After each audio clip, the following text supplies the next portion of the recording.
particular fixture, which put Leipzig, of course, in the European places on the standings of the German Bundesliga.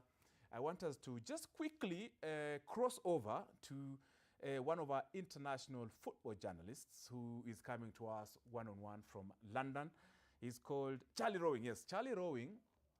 Charlie Rowing, of course, live from the United Kingdom, would want to speak about Italy and their exit from the World Cup. 12 years and counting. Gennaro Gattuso, webaki tu fanya kazi ya mjengo. With due respect as a sports journalist, I know my colleagues here will weigh into that. But Charlie Rowing, tell us about, of course, what this particular exit of Italy not featuring in the World Cup and Congo DR playing in the World Cup. And Getaso, Gennaro Gattuso once upon a time said something that, oh, African teams, oh, blah, blah, blah. And also weigh into the transfer about, also, I know you've been following the Maresco, Caicedo, and Cucurella. Charlie Rowing. Hello, TV47, and Harry Yapasaka to you all. All happy Easter.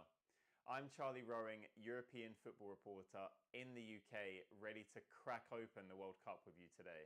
As this week we had the final set of teams book their place in the tournament, with Bosnia and Herzegovina, Sweden, Turkey, and the Czech Republic all making it through from the European playoffs, whilst Congo and Iraq won their interconfederation playoffs to make Luis up the Diaz, full Bayern Munich, 15 goals. Seru Girassi, officially making it the biggest tournament in history. Now, before we get on to the World Cup itself, mamma mia, we have to talk about one of the fallen teams, and that is, of course, Italy. The Azzurri lost on penalties to Bosnia, and as a result, will now miss their third straight World Cup after 2022 and 2018, becoming the first ever former champions to miss 3 tournaments in a row. It's another embarrassment for the Italian national team, which has now seen the president of the Italian FA, the FIGC, Gabriele Gravina, and the manager Gennaro Gattuso, plus the head of delegation, Gianluigi Buffon, all resigned from their positions. However, all of these outgoings are not going to result in a simple quick fix, because the evidence has shown that there is a clear, huge, rotten to the core problem with Italian football. You only need to look at the fact that Italy's last World Cup knockout match was the 2006 final, which they did of course win, but since then, even when they have qualified, they've suffered 2 humiliating back-to-back group stage exits in 2010 and 2014. So it looks very much like the fabled Zidane curse is very much real, because incredibly, since Italy last played in a World Cup knockout stage match, we've had the invention of the iPhone, the discovery of water on Mars, 4 different popes, 3 different US presidents, the creation of Instagram and TikTok, and then just circling back to football. Cristiano Ronaldo and Lionel Messi have won 13 Ballon d'Ors between them, and last year's runner-up, Lamine Yamal, wasn't even born yet. Even Tottenham won 2 trophies in that time. Oh, it really is a sorry state. And to be honest with you, I'm not confident that even this third straight disgraceful humiliation will even see things fixed, because there's just so many problems in the Italian game from top to bottom, and it's hard to know even where to begin. And as someone that has previously lived in Italy for over 5 years, I feel that so many of the issues that plague Italian football are actually part of a wider problem in Italian society itself, such as bureaucracy, favoritism of friends and family, no trust in young people. I could go on and on. And look, as beautiful as Italy is, they are very much a country stuck in the past on a lot of things, and the rest of the world has simply moved on and evolved. Hopefully, they will eventually catch up, but I feel like we're talking generations away. And in the meantime, they'll just be reshuffling the deck chairs on the Titanic that is the FIGC. Anyway, on to something more positive, and that is the World Cup 2026 tournament itself. And the biggest question of all, of course, who will win it? Now, I think there are a number of teams that have the chance to win it this year.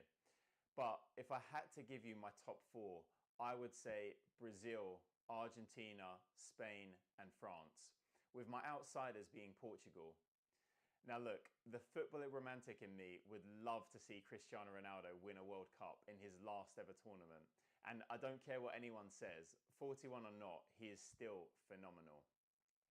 In the past, I think Portugal's lack of quality in other areas has let them down, But this year, I think that's really been solved. So they're definitely a team to keep an eye on. Beginning with Brazil, they've effectively launched their Hail Mary by getting Carlo Ancelotti in, and of course making him the highest paid international coach in history. And in theory, it makes sense. He's obviously a world-class manager. You could even argue that if he wins the World Cup, he could be a contender for the greatest manager ever. And with Vini Jr. being Brazil's main man, those two had a father-son relationship at Real Madrid, as he often does with many of his players. He's such a great man manager. So he'll definitely be able to get the best out of him on the world stage. And look, perhaps he could lead Brazil to World Cup number 6. As for Argentina, they're looking to become the first back-to-back world's champions after Brazil and ironically Italy. And they had an incredible 2022 World Cup win in Qatar. And when you've got Lionel Messi in your team, anything really is possible.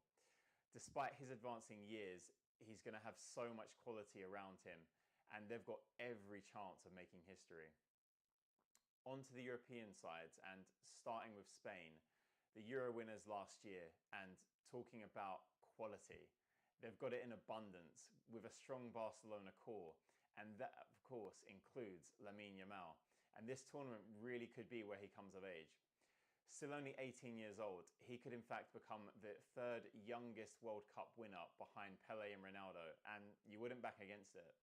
He is the best player I've ever seen for his age, and I think he's someone that could become better than both Lionel Messi and Cristiano Ronaldo. Finally, France, and of course, all eyes will be on Kylian Mbappe, their talisman. But looking beyond just him, Le Bleu squad has a nice blend of World Cup winners and talented youth. And they've of course got the longest serving manager at the World Cup, Didier Deschamps, who's going to be leading Le Bleu into his 6th tournament with them. So if anyone knows how to win it, it's France.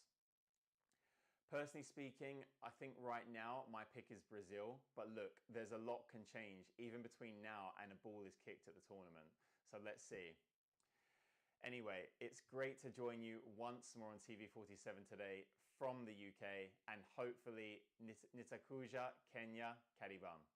Thank you.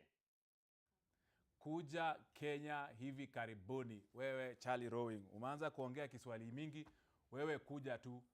Mimi na Vamboi tutakuwa kwa airport, tumekungoja.